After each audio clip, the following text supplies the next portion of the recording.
According to the 2020 National Electrical Code, specifically Section 310.15b4, it is permissible to use the neutral bar in subpanels as a splice point for neutrals feeding other panels.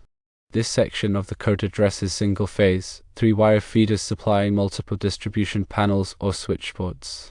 The key requirement is that the neutrals are properly connected and sized according to the code. The neutral bar within a subpanel can serve as a convenient and code-compliant splice point for neutral conductors. This eliminates the need for multiple individual splices, simplifying the wiring and potentially reducing the number of connections that could become loose or problematic over time. When utilizing a neutral bar as a splice point, it is crucial to ensure that the neutral bar is rated for the ampacity of the feeder. The neutral bar must be capable of handling the maximum current that the neutral conductor might carry. This rating information is typically found on the neutral bar itself or in the subpanel's documentation. Exceeding the neutral bar's ampacity rating can lead to overheating, damage, and potentially hazardous conditions. In addition to ampacity, proper bonding is essential. The neutral bar must be securely bonded to the enclosure of the subpanel. This bonding ensures a low impedance path for fault currents, helping to protect against electrical shock and equipment damage. The bonding connection should be made with a listed bonding jumper of appropriate size, following the requirements outlined in the National Electrical Code. The size of the neutral conductors themselves is another critical consideration. The neutral conductors must be of sufficient size to carry the imbalanced current that may occur in the system.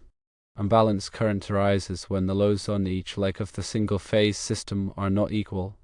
The neutral conductor must be sized to handle this difference in current. National Electrical Code Section 220 provides guidance on calculating the neutral load and determining the appropriate conductor size. Finally, the feeder conductors and the neutral bar must be properly sized and protected in accordance with the National Electrical Code.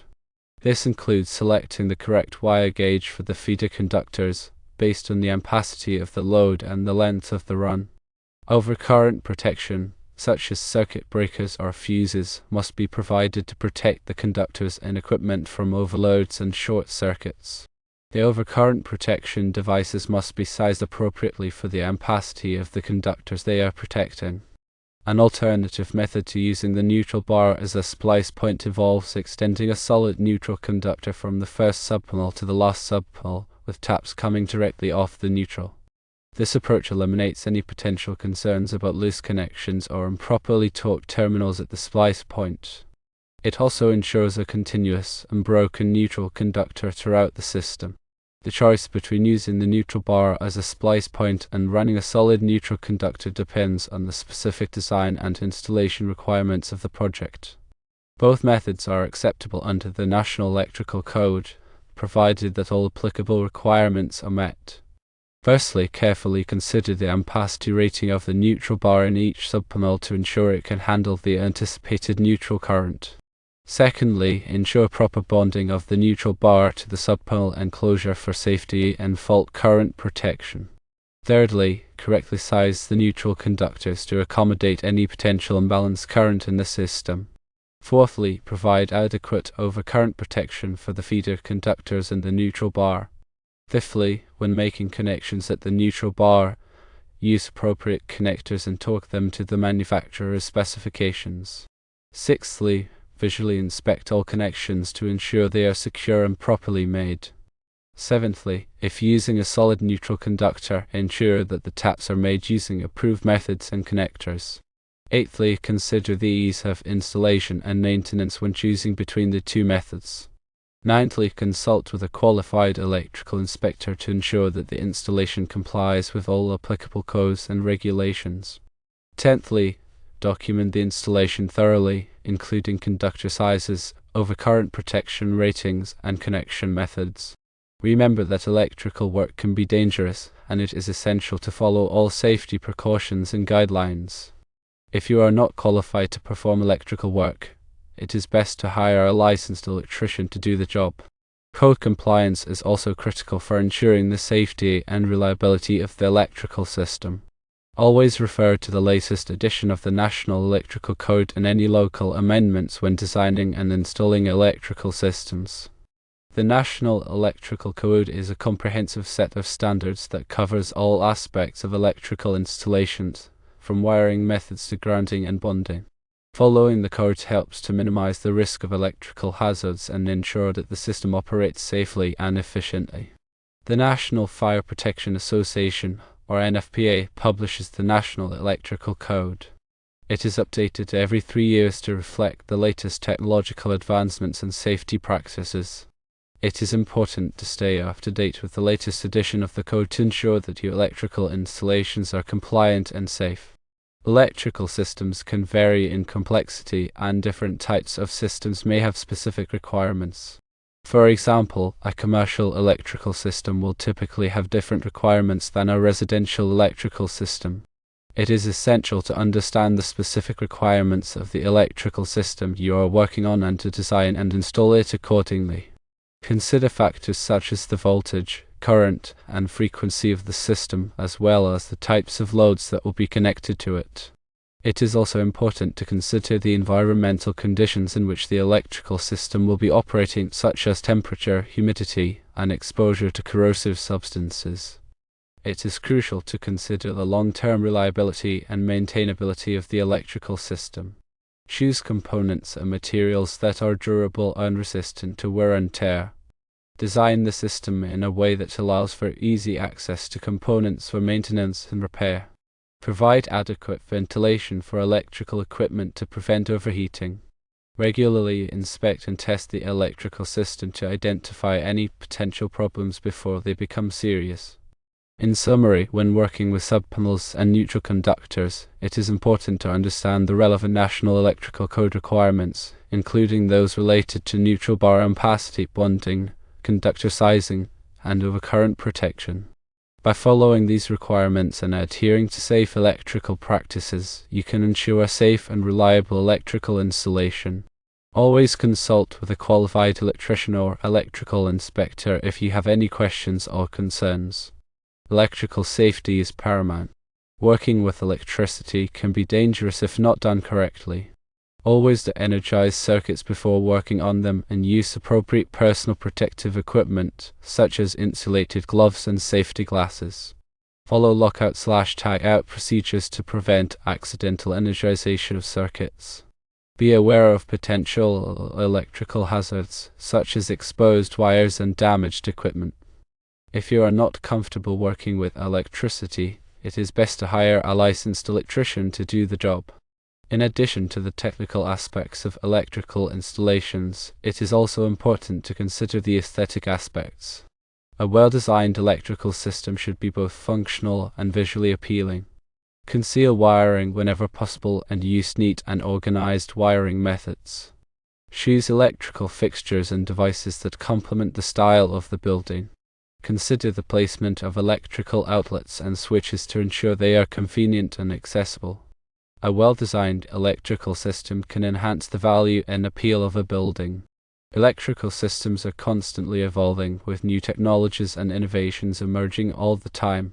Stay informed about the latest trends in electrical technology, such as smart home automation, energy-efficient lighting, and renewable energy sources. Consider incorporating these technologies into your electrical designs to improve the performance and sustainability of the system. By embracing new technologies, you can create electrical systems that are more efficient, reliable, and user-friendly. Designing and installing electrical systems is a complex and challenging task that requires a thorough understanding of electrical principles, codes, and safety practices. By investing in education and training, you can develop the skills and knowledge necessary to excel in this field. Consider pursuing a degree or certification in electrical engineering or electrical technology. Attend industry conferences and workshops to stay up to date on the latest trends and technologies.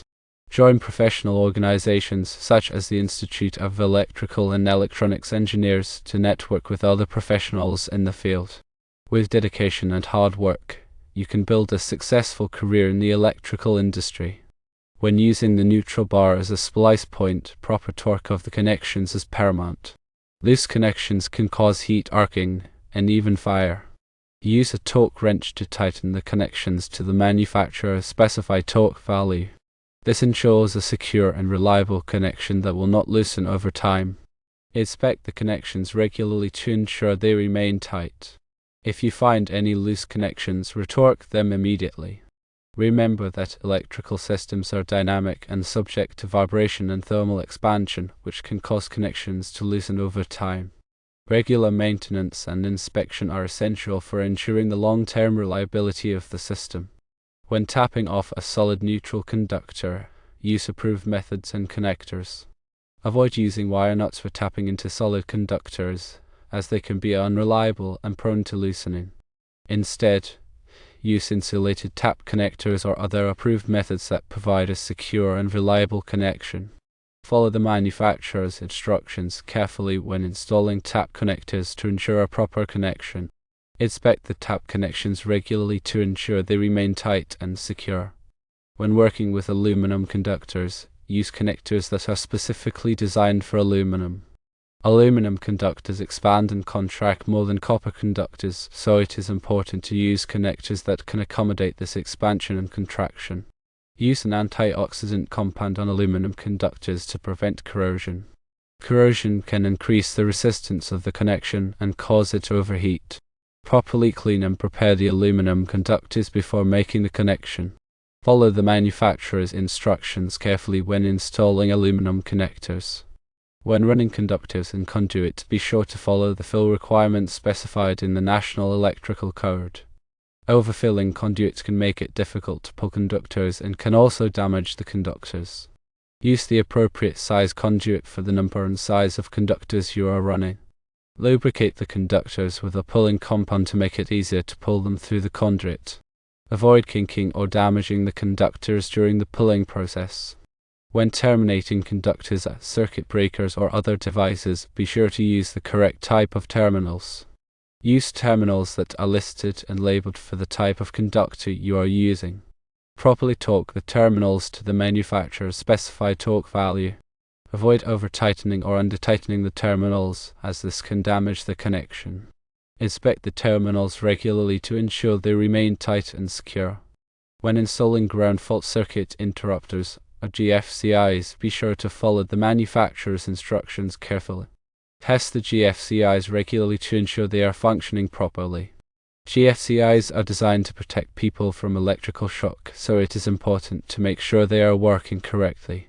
Install GFCIs in all areas where there is a risk of electrical shock, such as bathrooms, kitchens, and outdoor areas. When installing arc fault circuit interrupters, or FSIs, be sure to follow the manufacturer's instructions carefully. FSIs are designed to protect against electrical fires, so it is important to make sure they are working correctly. Test the FSIs regularly to ensure they are functioning properly. Install FSIs in all areas where there is a risk of electrical fires, such as bedrooms and living rooms. When working with low voltage systems, be sure to use the correct type of wiring and connectors. Low voltage systems require different wiring and connectors than high voltage systems. Follow the manufacturer's instructions carefully when installing low voltage systems. Be aware of the potential hazards associated with low voltage systems, such as electrical shock and fire.